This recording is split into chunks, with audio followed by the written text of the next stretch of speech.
En el siglo V, anterior a nuestra era, comenzaba en el Mediterráneo a resplandecer un pueblo glorioso. Hombres y mujeres que sentaron las bases de la civilización occidental. Los griegos.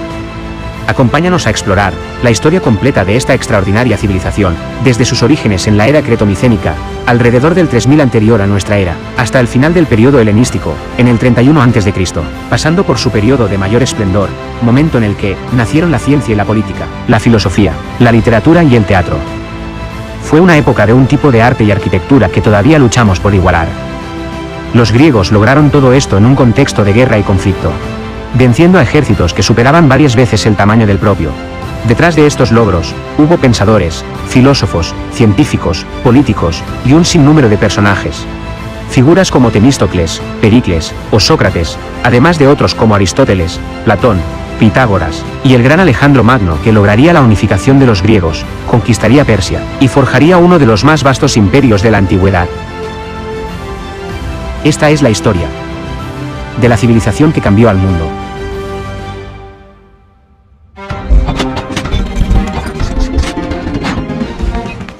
Antes de seguir adelante, te recuerdo que en nuestro canal tenemos una lista de reproducción, para la que te dejo un enlace aquí arriba, en la que podrás seguir uno a uno los episodios de nuestra serie Origen en orden cronológico, en los que te contamos todo sobre la historia de la humanidad, comenzando con el origen del universo y la vida sobre la Tierra, para ir avanzando desde allí hasta la edad contemporánea. No te los pierdas.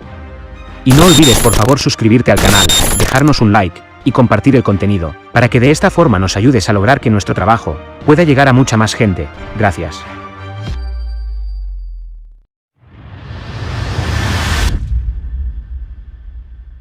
Dos mil años después de la aparición de las primeras civilizaciones en el este, surgiría la primera civilización avanzada de Europa, en la isla de Creta al sur del mar Egeo.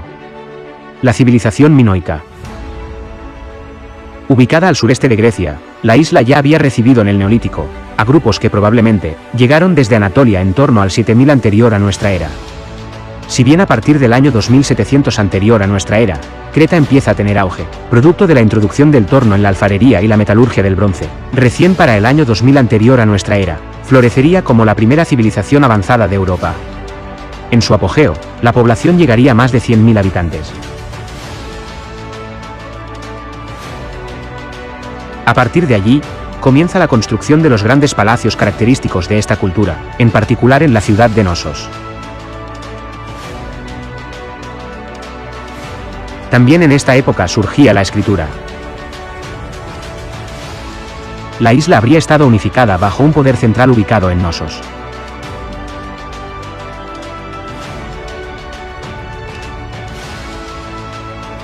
El intercambio comercial con el exterior de la isla era muy importante.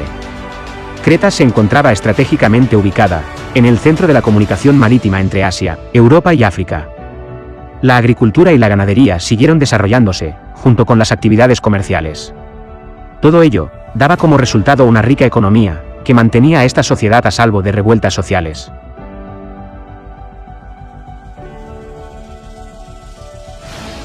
Eran muy religiosos y sus extraños dioses les demandaban sacrificios humanos.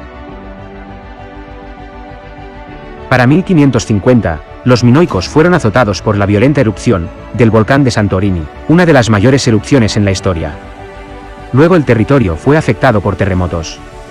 Todo esto provocó el ocaso de la civilización.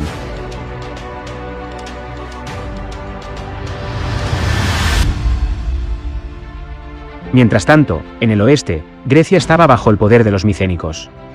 Para el año 1600 anterior a nuestra era, los micénicos habían conquistado la mayor parte de Grecia. Habían llegado a la Grecia continental, alrededor del año 2000 anterior a nuestra era. Era un pueblo indoeuropeo, que habría llegado desde el Epiro y los Balcanes, una civilización inferior que los pobladores anteriores a los que suplantaron, y durante 400 años se dedicaron a asimilar la cultura superior de sus predecesores. Los micénicos fueron grandes guerreros. Para el 1400 anterior a nuestra era, ya habían invadido Creta y subyugado a los minoicos. Se enriquecieron con la cultura de los minoicos. La ciudad de Micenas se convirtió en un centro de riqueza y poder, con una civilización guerrera sin igual en la zona del Egeo. El periodo de esplendor micénico va desde el 1600 al 1150 anterior a nuestra era. Construyeron imponentes palacios.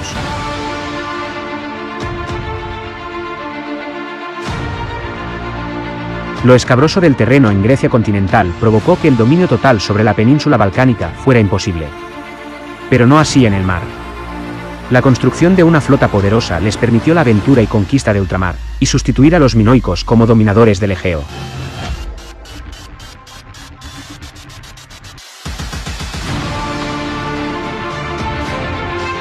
Establecieron contactos comerciales con Italia y Sicilia y formaron parte de una red comercial en el este.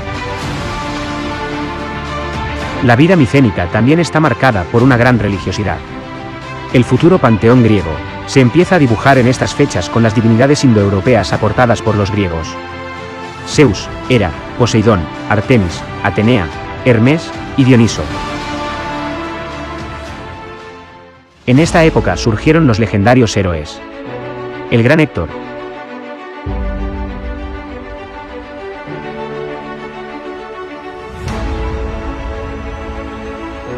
el gigante Áyax, el todopoderoso Aquiles, Ulises,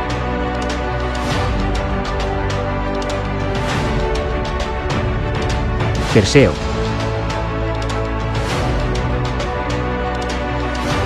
y el mayor héroe de todos, Hércules. Pero todos estos héroes y sus relatos fueron más mito que historia.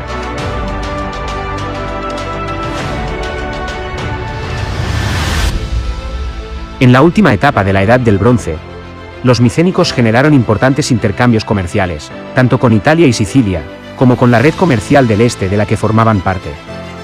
Las ciudades de la época se convirtieron en centros comerciales.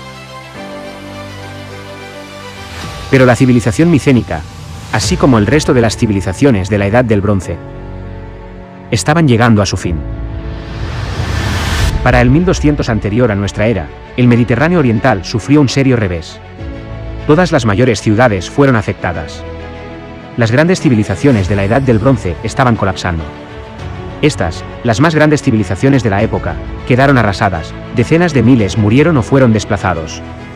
Todo se derrumbó. Lo que ocurrió a finales del siglo XIII sigue siendo un misterio. Fue el desastre que aparece en la Ilíada y la Odisea de Homero, en los libros de Josué y en el Antiguo Testamento. Pero lo que causó esta destrucción épica aún es un misterio. Lo que se cree hasta el momento es que el colapso fue producto de diversos fenómenos medioambientales, sumado a invasiones de los pueblos del mar. Y los pueblos del mar llegaron desde el norte, y aprovechando las debilidades de las distintas civilizaciones en la época, atacaron, saquearon y destruyeron todo a su paso. Los palacios de Creta y Micenas fueron destruidos.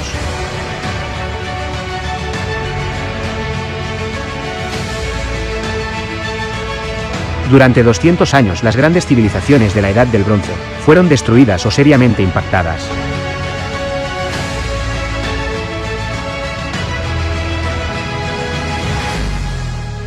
El comercio entre las ciudades cesó.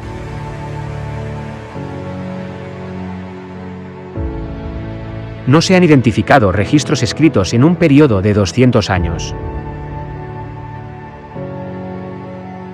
Europa y el Oriente Próximo entraron en una edad oscura. Lo que es innegable es que después de todo, emergió algo totalmente nuevo. Durante un par de siglos tendremos la edad de las tinieblas, mientras el crisol se va calentando. Pero de todo esto, de las cenizas renace el ave fénix.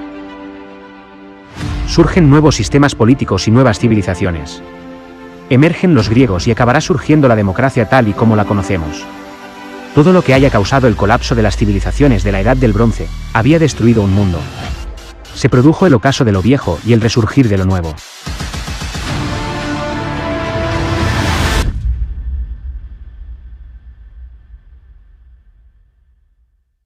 En la península balcánica, hacia el año 1100 a.C., los dorios ocuparon el Peloponeso, con lo que completaron la conquista de Grecia y terminó definitivamente la Edad micénica.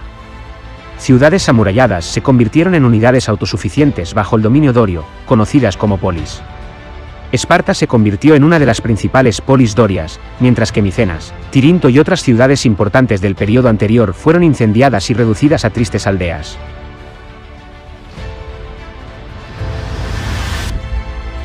Los dorios eran un pueblo griego, asentado en el noroeste de Grecia, en la región del Pindo. A finales del siglo XII, debido a la presión ejercida por otros pueblos, en especial los ilirios, fueron bajando desde el norte hacia el sur de la península. Esta migración hacia el sur fue fácil, ya que los reinos micénicos se encontraban muy debilitados, y no pudieron hacerles frente. Los dorios se dirigieron fundamentalmente hacia el Peloponeso. Con los dorios, empezó un periodo de retroceso cultural. Después de la conquista de los dorios, la vida en toda Grecia descendió a un nivel muy primitivo, y así se mantuvo durante varios cientos de años. Escapando de las invasiones dorias, numerosos pueblos griegos emigraron hacia el este, a las islas del Egeo, y a las costas meridionales de Asia Menor. Una zona que quedó libre, luego de la caída del imperio hitita. Los pueblos que se asentaron en Asia Menor fueron los eolios, de las regiones de Tesalia y Beocia, y los jonios, procedentes principalmente del Ática. Se asentaron en lo que denominaron Jonia. Más tarde, toda la zona costera meridional de Asia Menor, ocupada por los griegos, pasó a denominarse Jonia. La mayoría de las colonias jonias se convirtieron en importantes centros de intercambio comercial. Al mismo tiempo, fueron las primeras ciudades griegas que se desarrollaron políticamente. Hubo, no obstante, unas pocas regiones que se libraron del dominio dorio. Una de ellas fue el Ática, con Atenas a la cabeza, y otra era Arcadia, situada en los montes más altos del Peloponeso. En estas zonas surgió una identidad jonia que reivindicaba su legítima ocupación de Grecia, frente a los dorios invasores.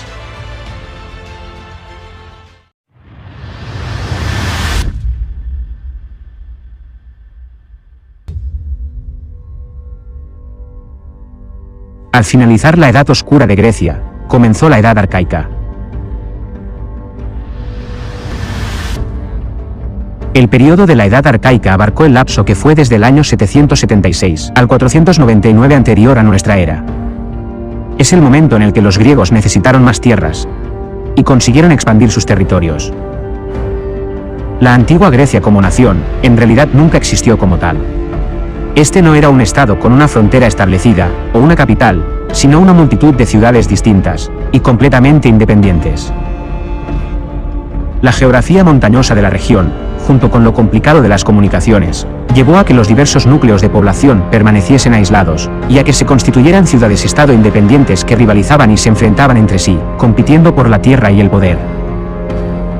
Pero entre estas innumerables naciones diminutas, existía una cultura común y un sentimiento de unidad, ya que compartían una misma lengua, tenían los mismos cultos y creencias, y se reunían en las mismas celebraciones.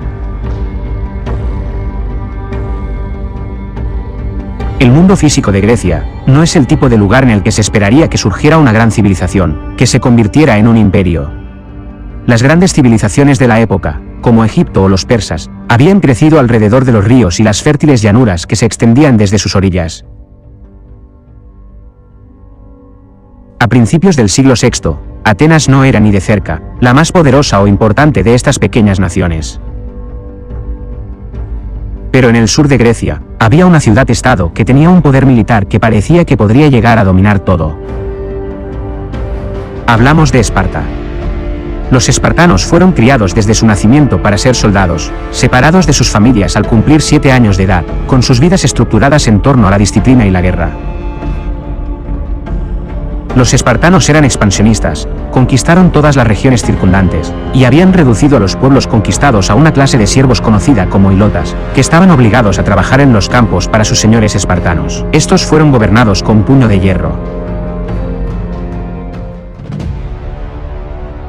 Pero la poco relevante ciudad de Atenas, en menos de 100 años, se convertiría en un polo de atracción para el resto de la población griega. A comienzos del siglo VII anterior a nuestra era, el surgimiento de las primeras monedas en Anatolia revolucionó por completo el comercio y la economía, lo que impulsó significativamente el intercambio comercial en el Mediterráneo. Atenas rápidamente supo sacar partido de esto, explotando sus minas de plata del monte Laurión. En Atenas, comenzó a aparecer una poderosa clase comercial y naviera, quienes impusieron duras condiciones a los trabajadores, y esto comenzó a generar revueltas. Desde el siglo VIII anterior a nuestra era, Atenas había evolucionado políticamente, desde una monarquía a una aristocracia de terratenientes. Pero, ¿cómo llega Grecia a formar un sistema en el que los ciudadanos gobiernan su estado y lo controlan a través de leyes hechas por el pueblo? ¿Cómo se gestó la primera democracia en la historia? Un sistema de gobierno que tras el ocaso del Imperio griego, el mundo no volvería a ver hasta la Revolución Francesa de 1789, 2000 años después. El primer paso hacia la democratización lo dio Dracón, que hacia el año 621 anterior a nuestra era, redactó el primer código legal de la ciudad. Este código limitaba el poder de la élite y permitía ejercer ciertos derechos a una parte de los atenienses. Poner las leyes por escrito acababa con la arbitrariedad con la que la aristocracia las interpretaba. Pero el código de Dracón no supuso la paz social, ya que la nueva clase pujante de mercaderes ansiaba su parcela de poder político, hasta ese momento monopolizado por la aristocracia. En el 594 anterior a nuestra era, Solón, un poeta, reformador político, legislador y estadista ateniense, redactó una constitución que implicó una gran cantidad de reformas, dirigidas a aliviar la situación del campesinado, asediado por la pobreza y las deudas, y un régimen señorial que lo ataba a las tierras de su señor, o lo conducía a la miseria. Transcurría una época de graves conflictos sociales, producto de una extrema concentración de la riqueza y poder político, en manos de los nobles terratenientes. Sus reformas institucionales y el nuevo sistema censitario lograron constituir una timocracia y abolir la distribución de los derechos políticos, basada en el linaje del individuo. Si bien, luego de estas reformas, los estratos medios obtuvieron una mayor cuota de poder político, los estratos más bajos no consiguieron que fuese oído su reclamo de una nueva repartición de tierras, que en un principio anhelaban. Con todas estas reformas se logró un pacto político que amplió la base social de Atenas, reduciendo el riesgo de una guerra civil. Las reformas de Solón tampoco trajeron la paz. La nueva clase pujante ansiaba más poder, y ello acabó desembocando en la aparición de tiranías. En el siglo V anterior a nuestra era, surgiría en la historia de Grecia una figura importante, que tomó el gobierno mediante un golpe de estado. Se trataba de Pisístrato. En el año 561, se presentó ante los atenienses reunidos en el ágora, anunciando que había sido víctima de un ataque propiciado por sus enemigos políticos, y de que se salvó de milagro. Uno de sus partidarios propuso que se le concediera una guardia personal para su protección, y la Asamblea Popular le entregó 50 hombres armados con garrotes, que empleó para tomar la Acrópolis en una audaz acción, y dar un golpe de estado, convirtiéndose en tirano. Sin embargo, este primer gobierno sería efímero, pues la alianza de los Pediacoi y los Paralioi le forzó a abandonar el poder al año de haberlo adquirido. Regresó luego en el año 559, y se hizo de nuevo con el poder. Gobernó durante 5 años. Luego sus enemigos volvieron a aliarse, lo expulsaron y confiscaron todos sus bienes. Permaneció exiliado 10 años, durante los cuales se enriqueció con las minas de oro de Macedonia y Tracia, formando un nuevo ejército, y derrotando de forma definitiva a sus enemigos, en el año 549 anterior a nuestra era.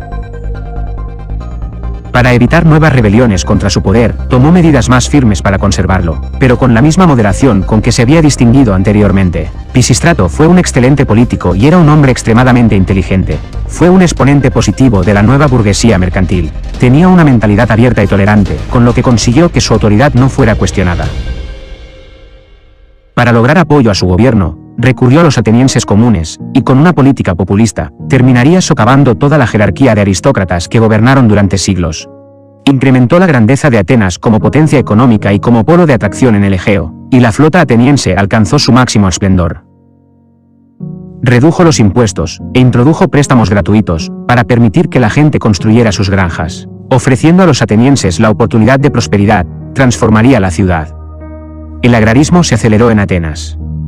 Producían el mejor aceite de oliva, comenzaron a exportarlo a otras ciudades de Grecia, y a través del mar hacia Egipto o Fenicia, Persia y Asiria. Atenas estaba idealmente situada, para exportar a todo el Mediterráneo oriental, el mercado más grande del mundo antiguo. A medida que el comercio crecía, los atenienses encontraron que su riqueza y prosperidad iban en aumento. El gobierno de Pisístrato supondría para Atenas su primer momento de esplendor. Pero Pisístrato falleció en el año 527 anterior a nuestra era, dejando el poder a sus 2 hijos, Hipias e Hiparco, quienes se desviarían del camino de moderación del padre y se convertirían en tiranos en el sentido actual de la palabra. En el año 514, el hermano de Hipias fue asesinado. Hipias endureció su tiranía y ordenó numerosas ejecuciones, en venganza por la muerte de su hermano.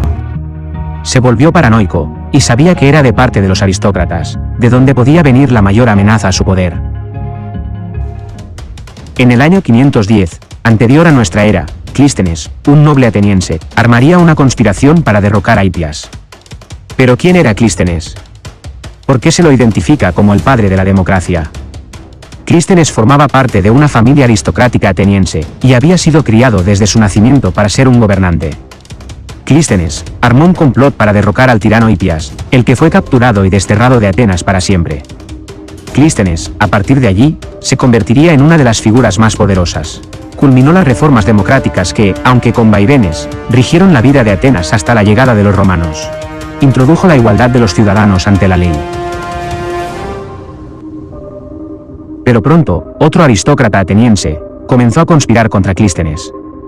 Se trataba de Iságoras. Iságoras buscó apoyo fuera de Atenas para derrocar a Clístenes y hacerse con el poder.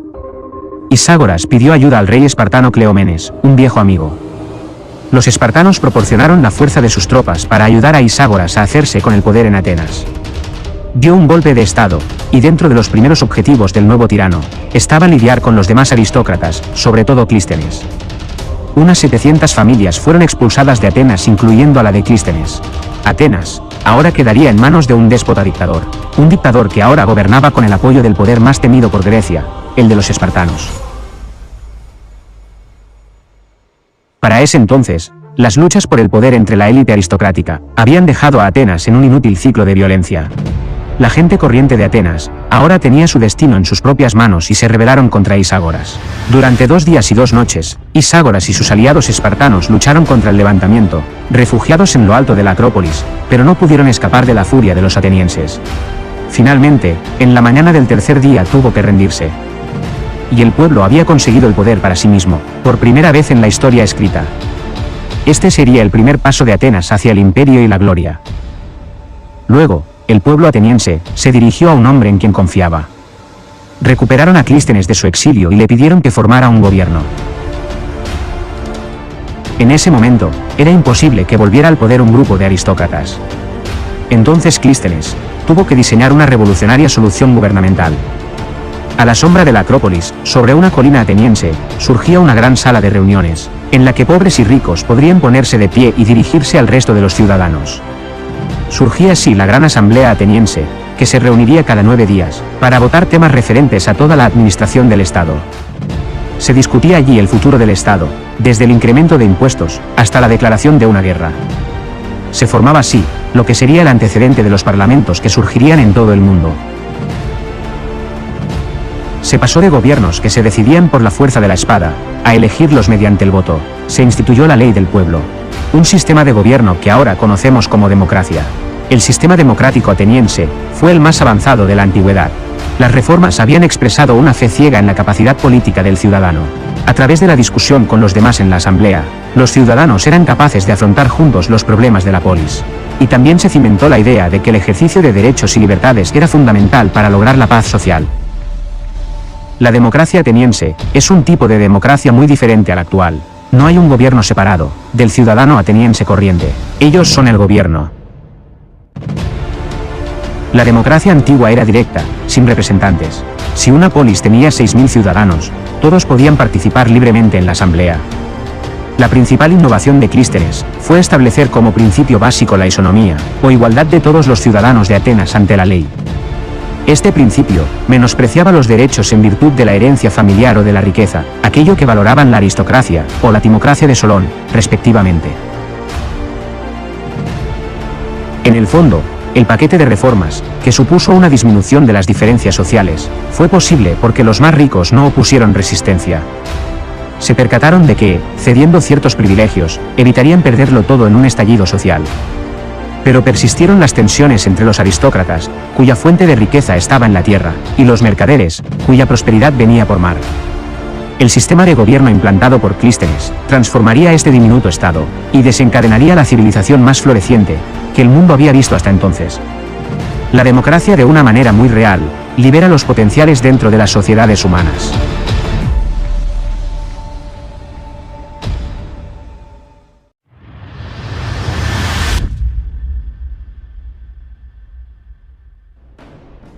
En ese momento, mientras la democracia de Clístenes se fortalecía, en el este, se congregaba una nueva amenaza.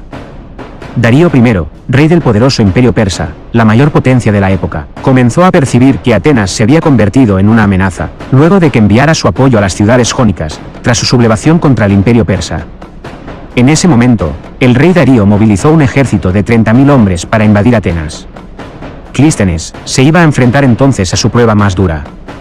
Comenzarían así las guerras médicas, una serie de conflictos entre el imperio aqueménida de Persia y las polis del mundo helénico, que comenzaron en el 490 y se extendieron hasta el año 449, anterior a nuestra era.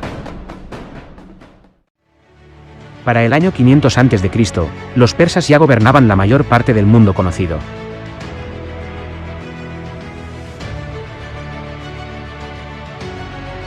Mientras tanto, para el siglo V a.C., en Grecia, varias ciudades habían cobrado protagonismo. Una Grecia conformada por ciudades y más ciudades, cada cual con sus características propias, cada cual con su propia identidad nacional, que se negaba a identificarse con cualquier otra, pese a la afinidad cultural que sin duda había entre todas ellas.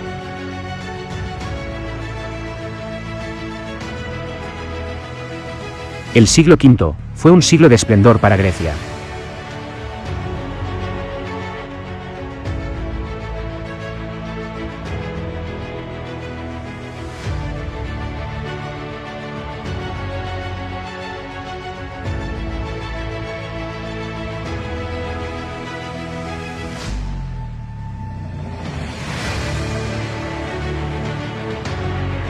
Pero las ciudades-estado estaban continuamente en guerra. Esparta era un estado oligárquico. No estuvo regida por un sistema democrático, sino por una oligarquía, el gobierno de una élite de guerreros. Las principales instituciones del gobierno espartano fueron la Asamblea y el Consejo de Ancianos, la Gerusía. Aunque Esparta contó con reyes, estos normalmente solo ejercieron el papel de jefes del ejército.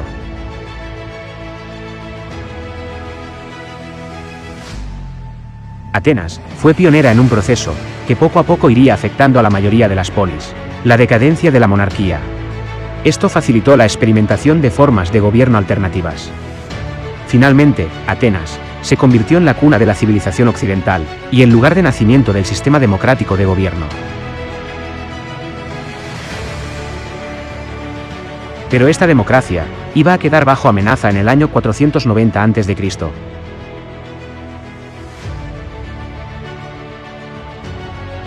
Darío I, rey de Persia, había enviado mensajeros a todas las ciudades griegas, exigiéndoles que aceptaran la soberanía persa.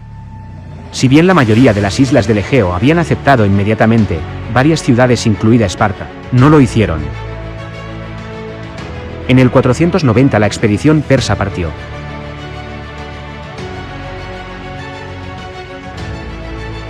No era muy grande, pero sí suficiente para someter a unas pequeñas ciudades belicosas.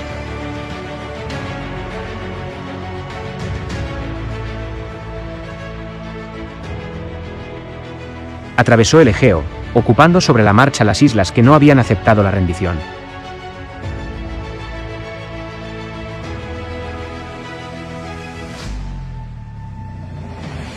Luego, una parte del ejército desembarcó en Eubea, donde Eretria fue incendiada, mientras la otra parte desembarcó en el Ática, y se dirigió a una pequeña llanura, cerca de la aldea de Maratón.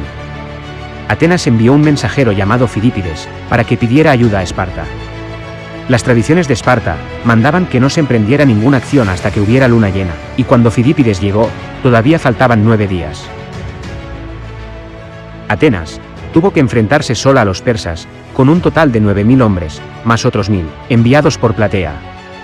Estos marcharon para enfrentar al ejército persa.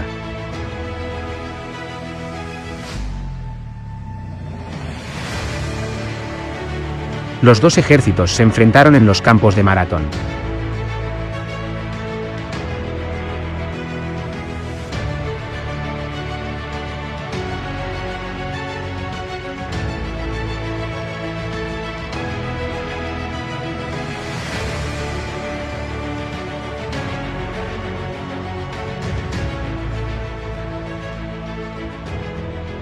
Pero para entender las causas de esta invasión persa a Grecia, tenemos que retroceder 10 años en el tiempo, hasta el evento que desencadenó el conflicto. La revuelta de las ciudades jonias de Asia Menor. La colisión entre el fragmentado mundo político de la antigua Grecia y el enorme imperio persa comenzó cuando Ciro el Grande conquistó Jonia en el 547 a.C. En el año 512 anterior a nuestra era, Darío I ya había avanzado sobre Europa. En esta campaña, cayeron en poder persa nuevas colonias griegas, incluidas Macedonia y Tracia. El imperio persa había alcanzado su máxima extensión.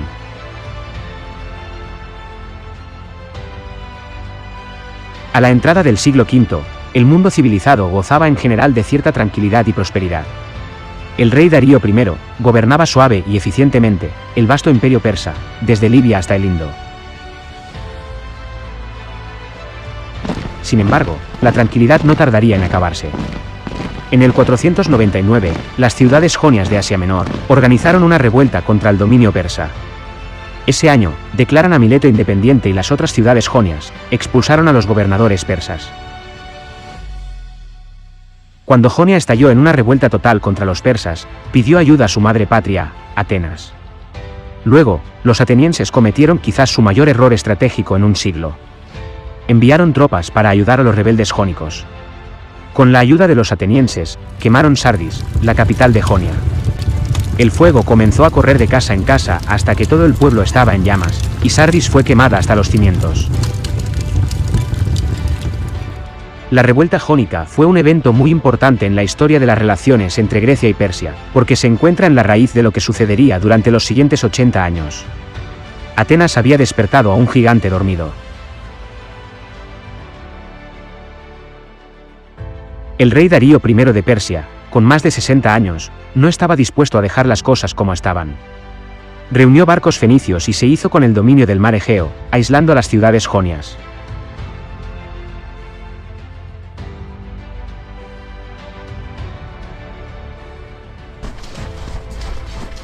En el 494, Darío I acabó con la revuelta jónica. Mileto fue incendiada y ya nunca recuperó su ventajosa situación anterior, si bien las otras ciudades fueron tratadas con indulgencia. Darío I no quiso olvidar que Atenas había ayudado a los jonios en su revuelta. Por lo tanto, en el 490, Darío envió a su mejor general, Datis, a aplastar a los atenienses y a ocupar el Ática. Con Grecia bajo su control, nada podía impedir la expansión imperial hacia Europa occidental. Esta era la única vía que tenía el imperio persa para ocupar Europa. Con una flota de 200 barcos y 30.000 soldados, el general Datis zarpa desde una isla frente a la costa occidental de Persia, y cruza el mar Egeo con dirección a Atenas. En el camino, conquista varias islas griegas con relativa facilidad, entre ellas Eretria. El victorioso ejército llega así a Maratón, en donde desembarcan. Se sentían peligrosamente confiados y esperaban allí una victoria fácil. En Atenas, descubren los barcos y movilizan una fuerza de 11.000 hombres, para enfrentarse a los cualificados guerreros persas. Si Atenas caía o se sometía, la democracia, toda Grecia, y con ellas la cuna de la cultura occidental, se desvanecerían para siempre antes de dar sus primeros pasos.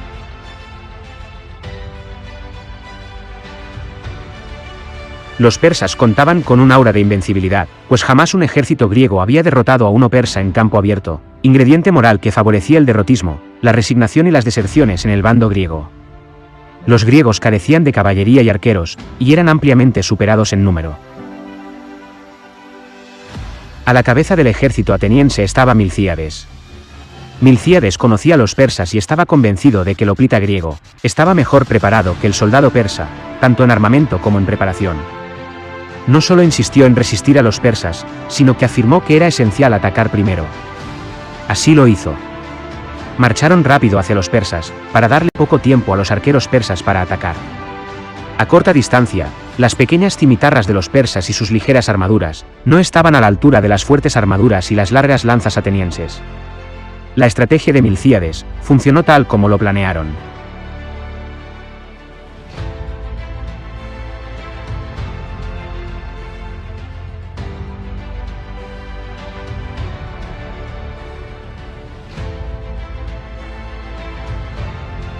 Luego los persas huyeron y los atenienses los persiguieron hacia un pantano que aquellos no conocían. Cientos de los invasores se ahogaron allí.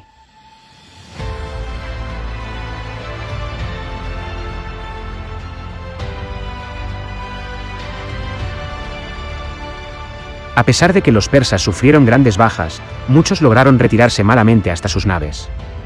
Pero Milcíades no podía permitirles zarpar, porque si podían abordar esos barcos y lograban navegar hasta Atenas, aún podían tomar la ciudad.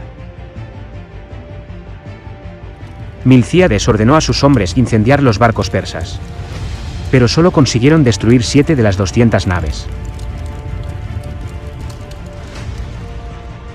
Estas naves partieron en dirección a Fálero, un puerto de la península, cercano a Atenas.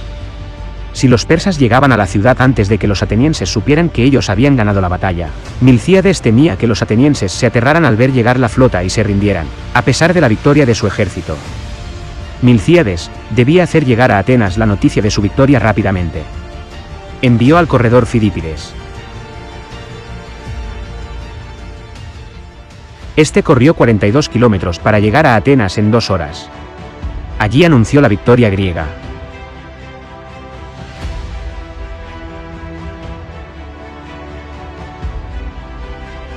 Mientras tanto, Milcíades y sus hombres corrían hacia Atenas para defenderla. Pero podrían no llegar a tiempo, por lo que los ciudadanos se colocaron visiblemente a lo largo de las murallas y las ventanas, para mostrar que la ciudad estaba bien defendida. Al ver este panorama, sumado a que su ejército tenía la moral destrozada, y a las noticias de que los espartanos estaban en camino, Datis y los derrotados persas, sin ni siquiera poner un pie en tierra, dieron la vuelta y volvieron a Persia. Los atenienses habían logrado un rotundo éxito. El ejército de Milcíades, a pesar de ser muy inferior en número, mató a 6.400 persas y solo perdió a 192 de sus hombres.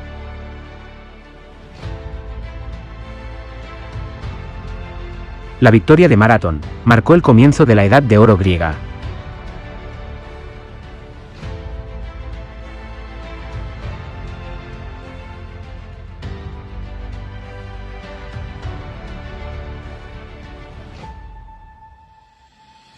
El comercio floreció.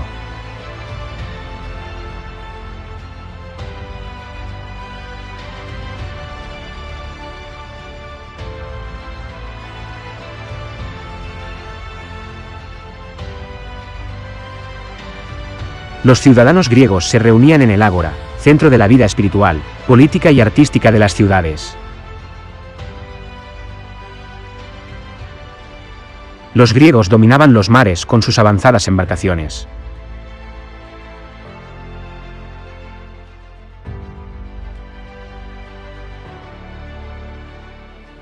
Tenían colonias a través de todo el Mediterráneo. Cada 4 años los Juegos Olímpicos se celebraban en Olimpia.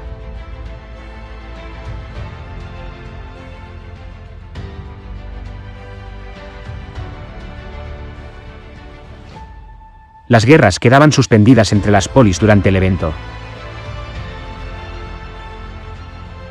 Cientos de participantes competían allí.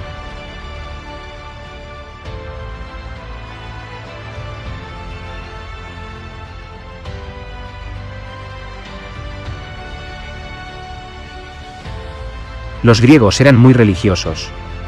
El monte Olimpo era la morada de los dioses, y Zeus era su rey. Poseidón gobernaba los mares. Mientras que Hades era el dios del inframundo.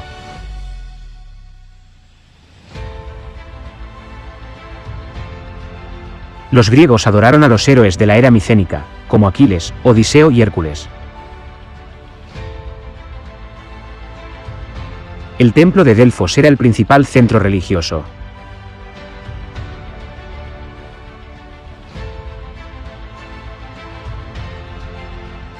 Los griegos viajaban hasta allí para que el oráculo les contara sobre su futuro.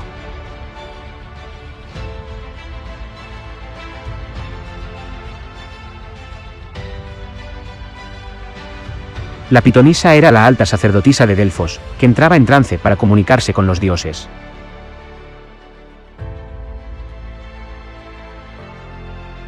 Mientras tanto, en Persia, Los resultados de la última campaña enfurecieron más aún a Darío I, que inmediatamente empezó a preparar una nueva expedición. Por otro lado, cuando Egipto se enteró de lo sucedido en Maratón, también decidió rebelarse contra el imperio persa.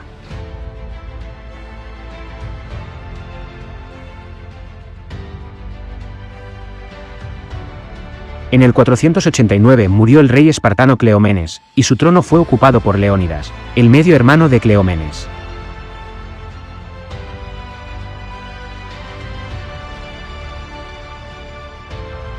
Darío I no tuvo ocasión de ocuparse de los griegos y los egipcios, pues murió en el 486. Fue sucedido por su hijo, Jerjes I, que tuvo que elegir a qué frente acudir primero. Optó por Egipto, que sin duda era más importante para el imperio persa que unas ciudades belicosas.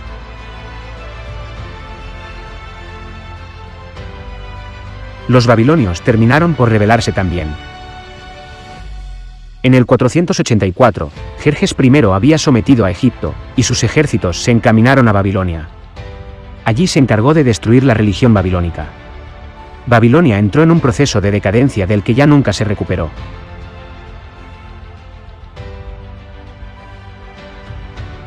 Mientras tanto, los atenienses estaban sumidos en una controversia sobre la forma más apropiada de hacer frente a los persas en caso de que, como era de esperar, volvieran. Naturalmente se consultó al oráculo de Delfos, cuyo consejo fue que los atenienses se protegieran con murallas de madera. Levantaron entonces grandes murallas para proteger sus puertos,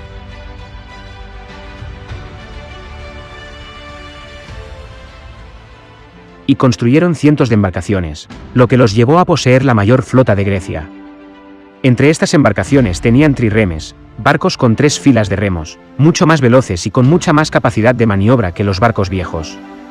Esta flota se construyó justo a tiempo, pues Jerjes I estaba ultimando los preparativos de una campaña contra Grecia. En el 480 anterior a nuestra era, Jerjes I se lanzó sobre Grecia, con un ejército muy superior al que su padre llevara en su momento. Dirigió su flota hasta Tracia, donde desembarcó y se internó en Macedonia, y el rey Alejandro I tuvo que confirmar el sometimiento del país al dominio persa. Desde allí, Jerjes avanzó hacia el sur, hacia Tesalia.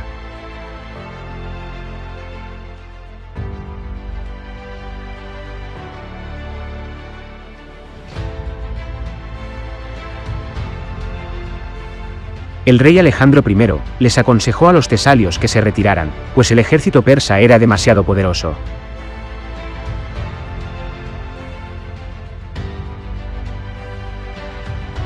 Los griegos siguieron el consejo, y Tesalia fue ocupada por Jerjes.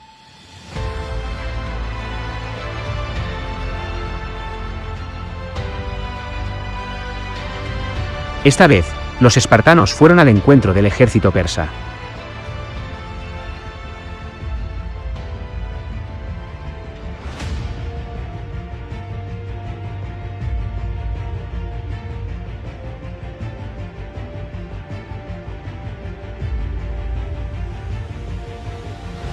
Para que el pequeño ejército griego pudiera enfrentarse con éxito a los persas, era necesario hacerlo en un lugar estrecho, donde el contacto real involucrara necesariamente a pocos hombres.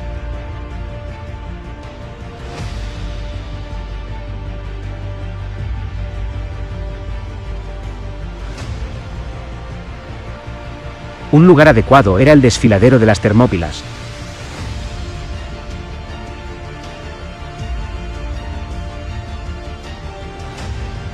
unos 160 kilómetros al noroeste de Atenas. Allí acudieron 7.000 hombres bajo el mando del rey espartano Leónidas. El ejército espartano estaba conformado por una infantería pesada con lanzas. Se trataba de los hoplitas. Formaron un muro de lanzas y escudos, prácticamente imposible de quebrar. Con una vida de entrenamiento militar, los espartanos eran los mayores guerreros del planeta. Y ninguno era más grande que su rey, Leónidas. Spartans! Every breath that you have taken has led you to this moment. Every drop of blood, sweat, and tear, all of it has led to where you stand right now. For our sons! For our daughters! For Sparta!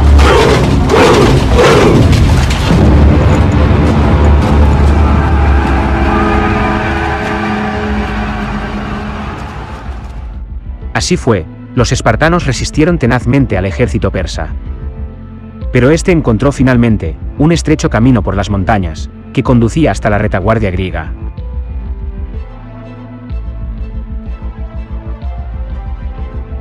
Jerjes I envió un destacamento y los griegos se dieron cuenta de que iban a ser rodeados.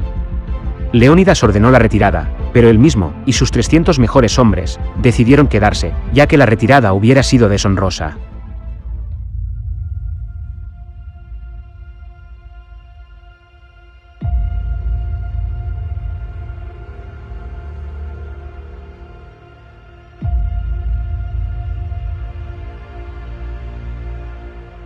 Finalmente, los 300 espartanos combatieron contra un ejército persa de 100.000 hombres, el mayor ejército reunido en la historia hasta ese momento.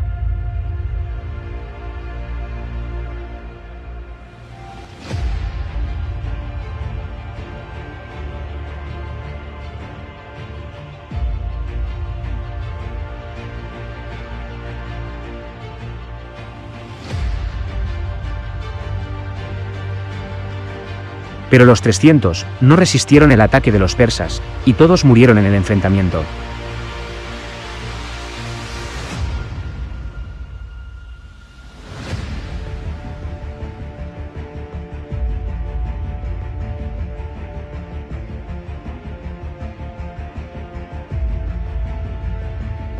La batalla de las Termópilas fue recordada durante siglos como ejemplo del heroísmo griego, e infundió gran valor a sus soldados.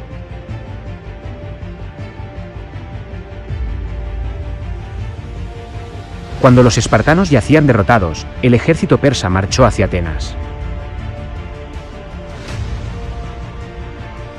La ciudad fue saqueada e incendiada. Pero lo que el rey persa se encontró allí fue una ciudad vacía.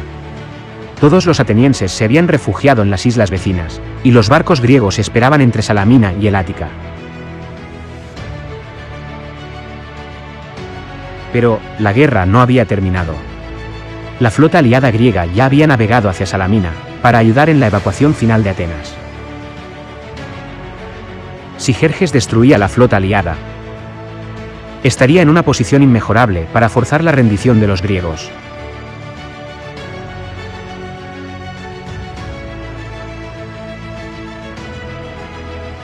Por el contrario, evitando la destrucción, los griegos podían evitar ser conquistados. Ambos bandos estaban preparados para arriesgarlo todo en una batalla naval, con la esperanza de alterar decisivamente el curso de la guerra. Los persas contaban con una ventaja táctica considerable, y no solo por su número muy superior, sino porque tenían mejores barcos. La flota griega tomó posición ante los persas en el estrecho occidental frente a la isla de Salamina. La situación era parecida a la de las Termópilas, pero en el mar. En la estrecha manga de agua, no cabía más que una pequeña parte de las naves persas, y los trirremes griegos eran mucho más ágiles. Durante la noche, los barcos persas bloquearon la salida al mar de la flota griega.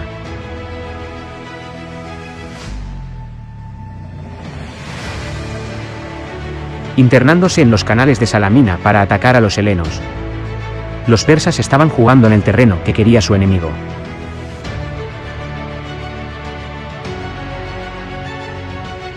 Si bien los griegos eran superados en número por los persas, finalmente esto se convirtió en un obstáculo para los invasores.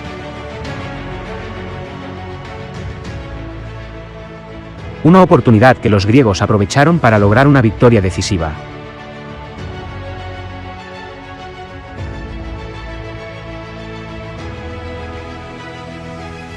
En la batalla de Salamina, la flota persa fue completamente destruida.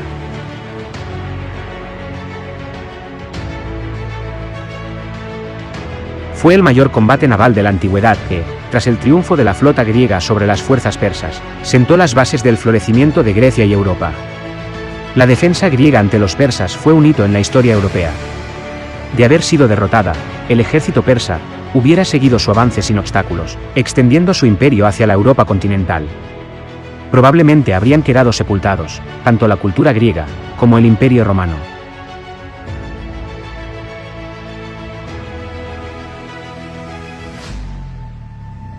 Al año siguiente, un ejército griego totalmente ensamblado enfrentó a los persas en Platea.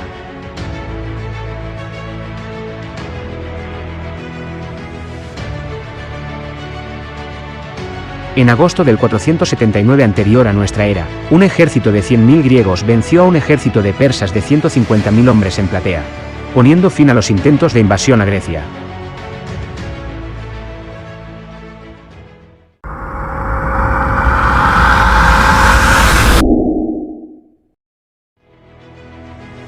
Las guerras greco-persas y la victoria que los griegos lograron son hitos en la historia de Europa. Una victoria persa habría tenido severas consecuencias no solo para los griegos, sino para el futuro de toda la civilización occidental.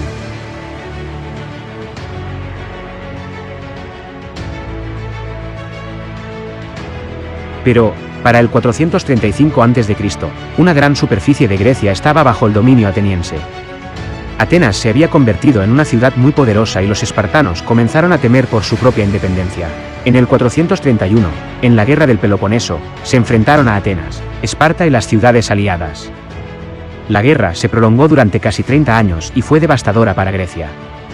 Todas las ciudades-estado se involucraron en esta guerra.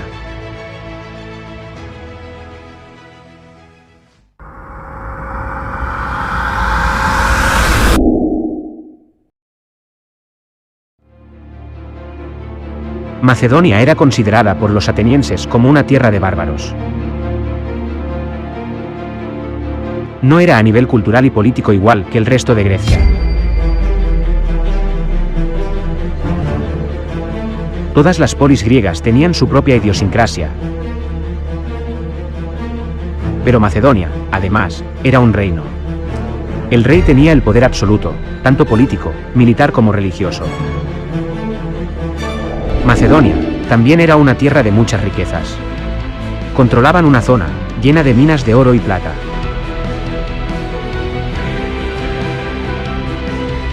Filipo II fue el rey que convirtió un empobrecido reino, despreciado por Atenas y Esparta, en la gran potencia hegemónica de toda Grecia.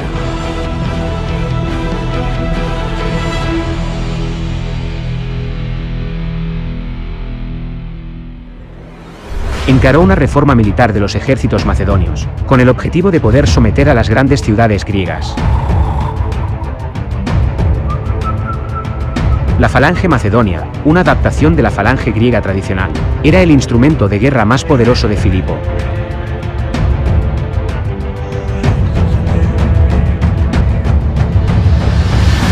En medio de su vorágine conquistadora, el rey macedonio decidió casarse, en el 357 a.C., con la princesa Olimpia de Épiro.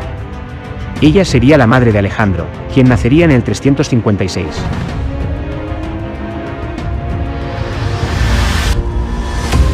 Atenas y las demás ciudades-estado griegas veían a Macedonia como una amenaza. En el 338 a.C., una alianza de polis griegas, compuesta principalmente por Atenas y Tebas, se enfrentarían al ejército macedonio. Se enfrentaron en la ciudad de Queronea, en Beocia. Esta batalla es considerada como una de las más decisivas del mundo antiguo.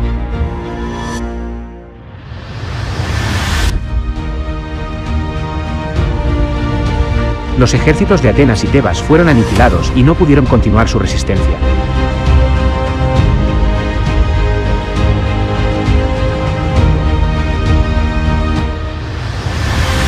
En esta batalla, Alejandro demostró una gran destreza militar. A pesar de tener solo 18 años, ayudó a cambiar el curso de la batalla, en una victoria decisiva macedonia, que derrotó a las ciudades-estado aliadas griegas. Luego de la guerra, Filipo convocó a todos los delegados de las ciudades-estado a Corinto. Formaron una alianza, que prohibía a los griegos luchar entre sí, y allí también acordarían atacar Persia, juntos.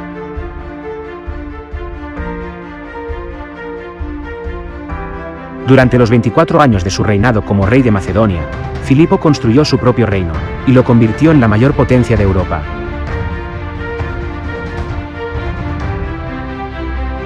Por primera vez, toda la Grecia continental estaba gobernada por un solo hombre.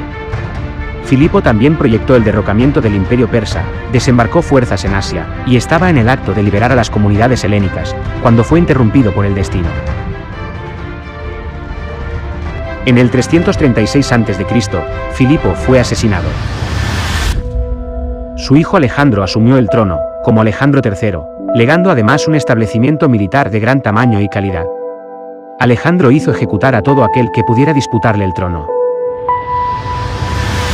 Con las ciudades-estado griegas, unidas bajo el dominio macedonio después de Queronea, Alejandro se embarcó en la gran campaña que su padre había estado planeando.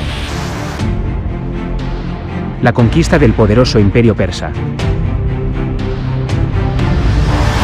Luego de que castigara a la poderosa ciudad de Tebas tras su sublevación, y la destruyera matando a 6.000 personas, y haciendo que los más de 30.000 supervivientes fueran vendidos como esclavos, Alejandro había logrado someter al resto de Grecia, a base de amenazas. Jamás volverían a sublevarse contra él.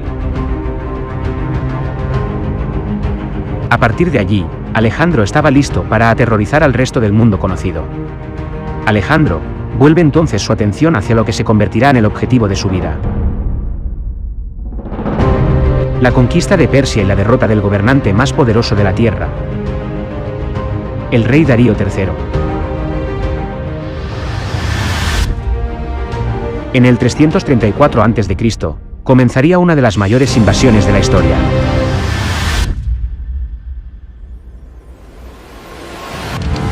Alejandro se convirtió en guerrero macedonio a los 14 años. Llegó a general a los 18. A rey a los 20. Y a los 30 años, gobernaba ya uno de los mayores imperios jamás conocidos.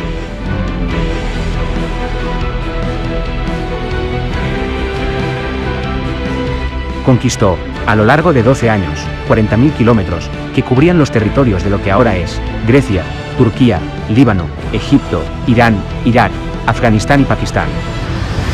Aunque los restos de Alejandro pueden haberse perdido para la historia, su legado perdura.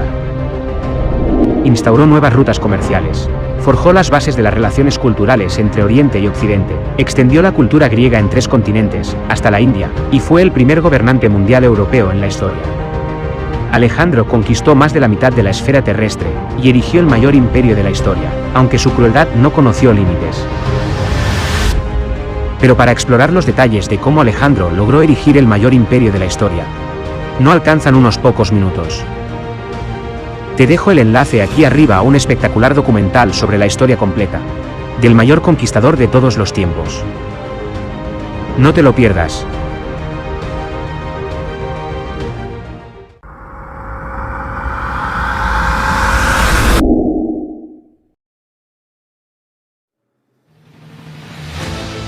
El vasto reino que Alejandro luchó por construir durante 12 años.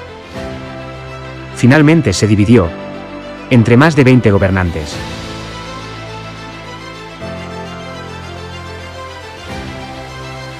Mientras los sucesores de Alejandro luchaban entre sí por el imperio, un nuevo poder ambicioso crecía en Occidente. En el 146 a.C., los romanos conquistaron Grecia. Y en el año 30 anterior a nuestra era, conquistaron el último bastión del helenismo, Egipto. Pero la cultura griega fue victoriosa incluso después de estos acontecimientos, difundida por los romanos, quienes finalmente conquistaron el mundo. Los romanos comenzaron a leer la Ilíada y la Odisea en griego. En el 330 después de Cristo, el emperador Constantino construyó una nueva ciudad, en el sitio de la antigua colonia griega de Bizancio, Constantinopla. Este fue el punto de partida de la historia del Imperio Bizantino, que extendió la vida de la cultura griega por otros 1000 años. Gracias amigos por llegar hasta aquí, no olviden suscribirse al canal y difundir nuestro trabajo, para que pueda ser de utilidad a mucha más gente. Nos encontraremos nuevamente, en un próximo episodio de nuestra serie, en el que continuaremos explorando la fabulosa historia de la humanidad. Hasta pronto.